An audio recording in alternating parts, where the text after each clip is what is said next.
எந்த அமலை செய்தாலும் அதை அல்லாஹ்வுக்காக மட்டுமே செய்ய வேண்டும். அஸ்ஸலாமு அலைக்கும் வரஹ்மத்துல்லாஹி வபரகாத்துஹு.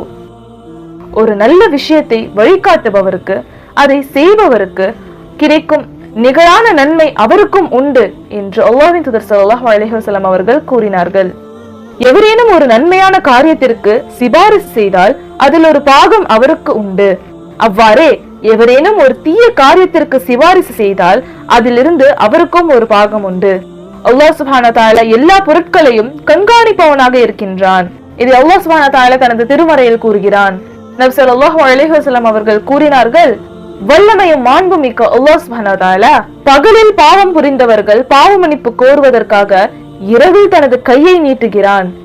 இரவில் பாவம் புரிந்தவர்கள் பாவ மன்னிப்பு கோருவதற்காக பகலில் கையை நீட்டுகிறான். சூரியன் மேற்கிலிருந்து உதிக்கும் யுக முடிவு நாள் வரை ஒவ்வொரு நாளும் இவ்வாறு செய்து கொண்டிருக்கிறான்.